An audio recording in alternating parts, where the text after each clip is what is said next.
Hello everybody and welcome to another episode of South by Southeast. Today we are with a very special guest. We are here with Gabby Sanchez of Cookie Thief. Hi. Gabby, tell us a little bit about what you do and how you got started. All right. So, sorry. So I started baking probably when I was in high school. I was really into like fine arts and drawing and painting.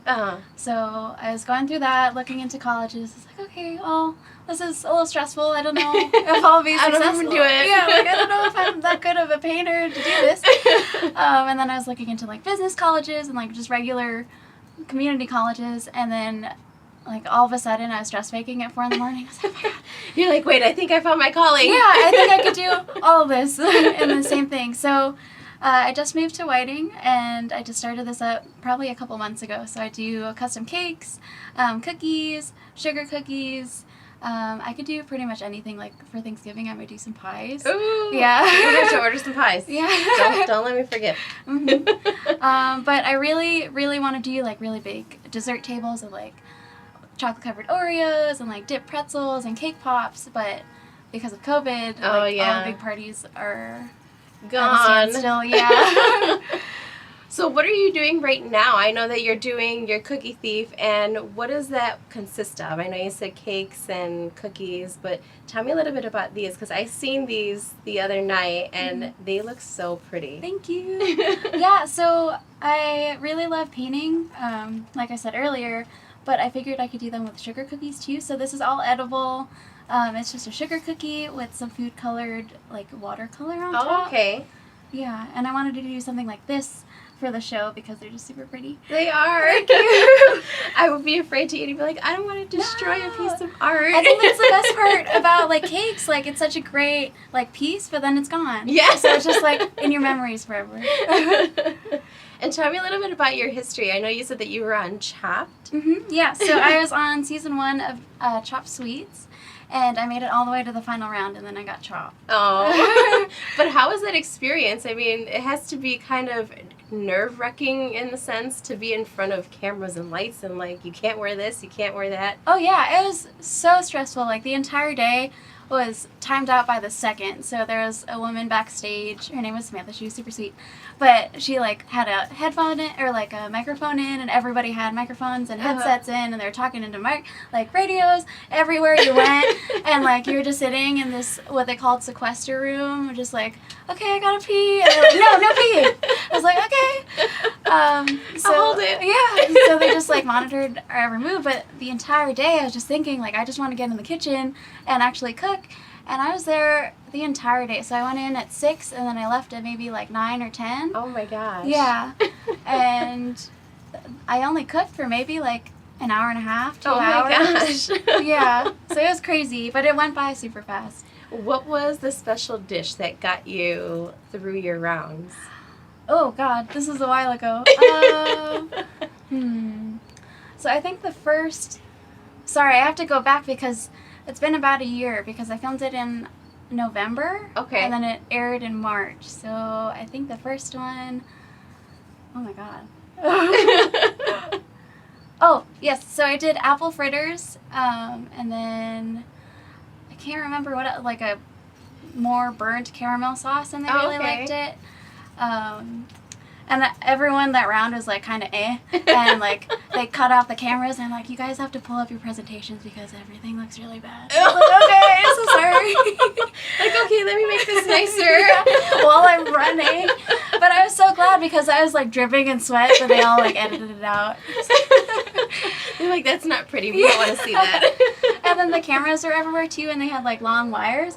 So like if you see me running in the show, I'm like running over like cords and like moving behind camera guys. It's insane. Like I don't know if like everyone could do that, but it was stressful. It was so stressful. So I'm glad that you're here now, and tell us why you came to Whiting and started Cookie Thief.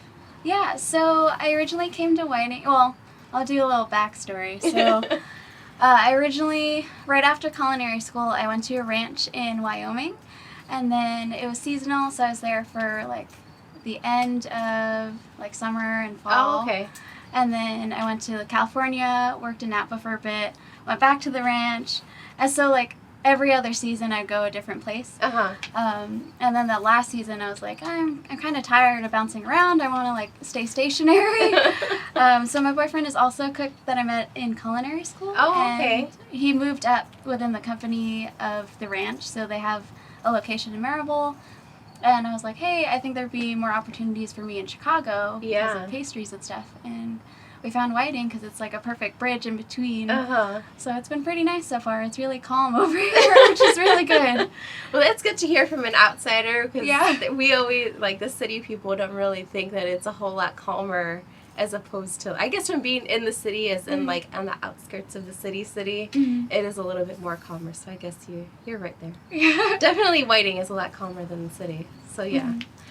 So tell me a little bit about your cakes here. What kind of cakes do you offer? So I usually I offer them in rounds, so I could do like 6-inch, 8-inch, 10-inch, whatever, and I could do like stack them too. I usually frost them with buttercream. Okay. Swiss specifically, just because it's a little softer and like a little smoother, less sweet than American. Yeah, and I do like chocolate, vanilla is like the basics, but sometimes I do like a fun flavor, like coffee or depending on the season. I just switch it up too. Okay, and then where can people find you to put their orders in for Cookie Thief? So I do have a Facebook and Instagram page, but if you shoot me like a DM or a messenger, sometimes it gets lost and sometimes I don't get the notification. So I would really prefer if they emailed me directly and told me like what date their event is, what size cake they're thinking of, what flavors, and like design would help so much. Yes. Yeah. To give you an idea of what would be in the process of your cake. Yeah. Now, Gabby, tell me a little bit about your journey. Like, what has it been like being a pastry chef? It's been pretty crazy. So going into culinary school, I was like, okay, I'm gonna go in and be like Duff Goldman and like have my own custom cake shop when I go out. And like every path has shut that down. It's like, here, go pastry. So it's been pretty fun. Like I get to be super creative and I like learn so many different techniques. And I'm also working in a kitchen, which is really nice for me because it's just like more aggressive. So I like that a lot too. But I just love working in a kitchen being pastry because with culinary, I feel like everybody has their own opinion. Like, oh, this is too salty, or like, this is like not my cup of tea. Like, I don't like beets, so I don't want to eat this. Yeah. But with sweets, like, it's just sweet. They're like, oh, this is great. And it's just There's so much happiness in a cake or a cupcake or cookies. It's just a little more rewarding, so it's just more fun. And then you get to be part of their like special occasion too. Definitely. And what would you say is your favorite to make? I'd say anything with like a really fun design. Like I do love making really simple like 6-inch cakes, but whenever I get to be creative or if they have a fun and wacky idea, I'm so for it. Like even if I actually got like an exotic cake the other day and he's like, he felt so like a little like timid asking, he's like, I don't want to be. I think I remember that scene that one. It was the boobs. Yeah, and I was like, hey, I'm so down. Like let's go. And now how long would something like that take you? Like on an average, like not just saying it would be the boob cake, but like any kind of cake for you to make, like how much of a advanced time would you need? Yeah, so the best like cushion for time would be like 3 weeks, just because I can have everything super perfect because I'm like OCD with everything, so I want to be like make sure that everything is like beautiful and gorgeous. But 2 weeks like minimum would be great. Gotcha. And again, where can we find Cookie Thief so that everybody can order your stuff? I know that I am anxious to try one of your cookies because they look so delicious. Thank you. I can smell them with all the wind here. It's just wafting in my face. Just all the sugar. So you can find me on Instagram and Facebook. Okay. Yeah. And what was your email again to make sure that people can give you your advance notice, of course? So it's Cookie Thief Cake Company or Cookie Thief Cake Co. @gmail.com. Perfect. Yeah. And Gabby, how has it been in Whiting, like with all of the community there? Have they been very supportive of everything that you're doing? Oh yeah, for sure. So as soon as I started this, I looked up on Facebook like Whiting, and then like 5 popped up, and I was like, oh my gosh. like everybody loves small businesses here, which got me so excited. I was like, okay, let's do this. This is fine. So I posted on the Shop Eat Play Whiting page, and I got such a great response, and everyone was like messaging me like, hey, can I do a cake for this? Or like, hey, can you do this? Or like, oh, I'll keep you in mind. Like, it's just so nice that everybody's so supportive here. Just because I know back home there's like so many girls like trying to do like cakes, and then like everyone's really competitive. Oh, okay. And then it's only like if you know someone, you just go to that person. Right. But over here it's so like welcoming, which is really great. That's awesome. And do you do any short or small batches of any of the items that you always have available? I know that you have your fall line coming up, which I'm hoping is consisting of these cookies because they look really, really pretty. Oh, and you can totally eat one at the end and tell me how you feel. But yes, so with these cookies are a lot easier to make than a cake. So if you have an order for like 3 to 6 or like even more, I can bake them off maybe like 3 days in advance. That works for me. And then for these special cookies, I think I'm just going to run them as like a pickup and like sell them individually.